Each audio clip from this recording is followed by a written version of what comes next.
वृंदावन में एक ऐसे महात्मा हुए, अभी तो वो गोलोक धाम चले गए,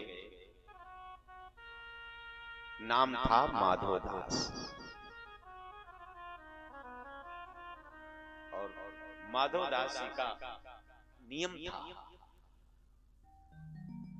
वो किसी भंडारे में भोजन कभी नहीं करने जाते,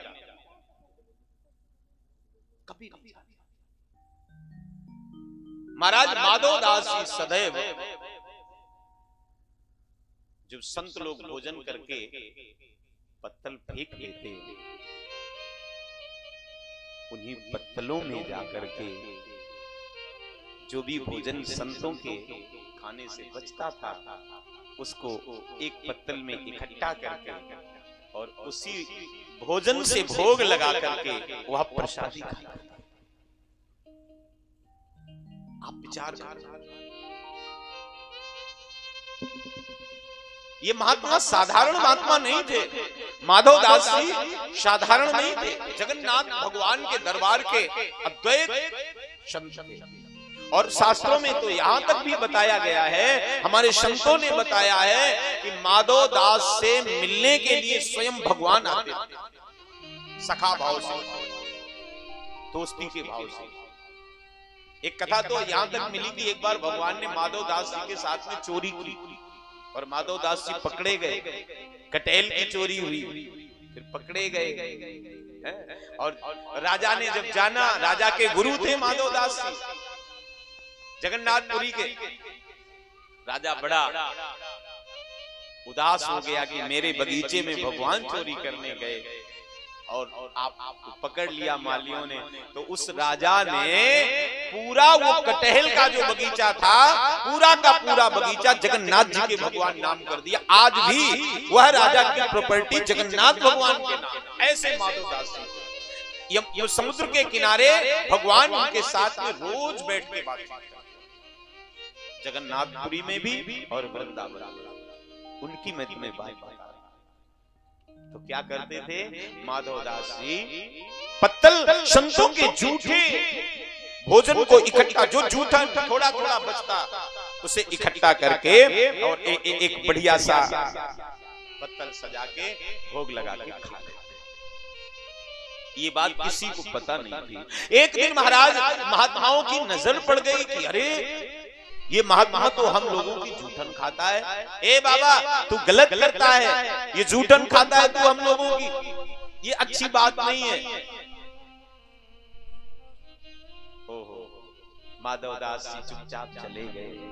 लेकिन संतों ने कहा कि ये बाबा तो रोज जूठन खाने आ जाता है, अब हम लोग ऐसा करेंगे कि अब हम लोग जूठन छोड़ेंगे ही नहीं।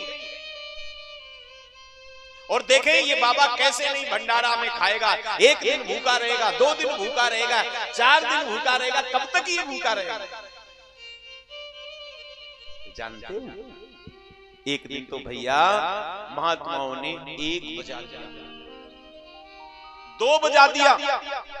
आज 2 बजे भोजन प्रसादी पाई और सभी ने पत्तल बिल्कुल साफ करके फेंके।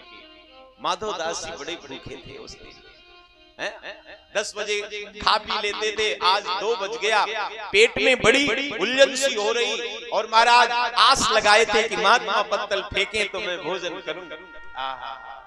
महात्माओं ने 2 बजे भोजन करके पत्तल फेंके और जैसे ही पत्तल गिरे माधवदास जी दौड़ के पत्तलों के पास में आए, लेकिन आज पत्तलों में कुछ है।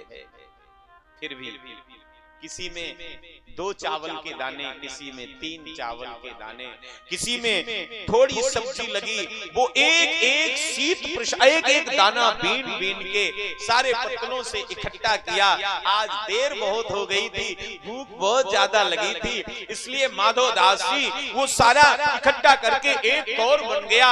और आज माधवदास जी ने भगवान को भोग लगाए बिना ही, भूख ज्यादा लगी थी ना तो भोग लगाना ही भूल गए और वो एक और जूठा अपने मुख में रख लिया खाने के लिए। लेकिन जैसे ही मुख में रखा याद आ गई,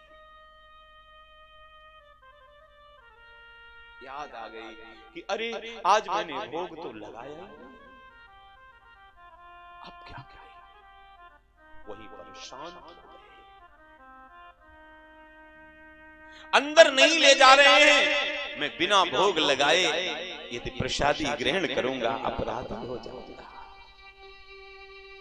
बाहर उगल नहीं सकते क्योंकि ये संतों की शीत प्रसादी है, अंदर ले जा नहीं सकते। अब क्या करें, कहां जाएं? महाराज अब तो केवल एक रास्ता बचा है कि मैं रो रो के अपने प्राण, आंख में आंसू है, रोए जा रहे। महाराज पूरा दिन व्यतीत हो गया, माधवदास उसी जगह बैठे।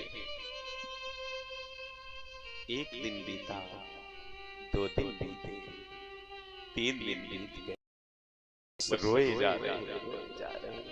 हे प्रभु, तुमने हमसे ऐसा अपराध क्यों कराया? हे दाता, तुमने हमसे ऐसा अपराध क्यों कराया? और जब 3 दिन हो गए, एक आंसू का भार तो गोविंद पे सहन नहीं होता। महात्मा को 3 दिन अश्रु प्रवाहित करते हो गए। आज ठाकुर जी साक्षात प्रकट हो गए। माधवदास, माधवदास, आंखें खोलो, आंखें खोलो। आयत नहीं रही। अरे भगवान ने कहा, बाबा तूने मेरा बिना भोग लगाए एक कौर ही तो मुख में लग लिया, तो इसमें क्या अपराध? तुझे भोग लगाना ही है तो इसको उगल और उगल के फिर भोग लगा के खा ले। माधवदास जी कहते, मैं अपना जूठा कैसे तुम्हें खिलाऊं, मैं अपना जूठा कैसे तुम्हें खिलाऊं। भगवान बैठ गए। माधवदास बाबा का हाथ पकड़ के कहा, बाबा तू कितना निराला बाबा है। अरे रोज तो तू सारे वृंदावन के संतों की जूठन का भोग मुझे लगाता, आज अपनी जूठन का भी भोग लगा देगा तो क्या बिगड़ जाएगा। और जानते हो, भगवान ने आगे हाथ फैला दिए और अपने हाथों में माधवदास के मुख से वह ग्रास लेकर के फिर अपने हाथ से उन्हें पुनः संत की प्रसादी का महात्मा हमारे संतों ने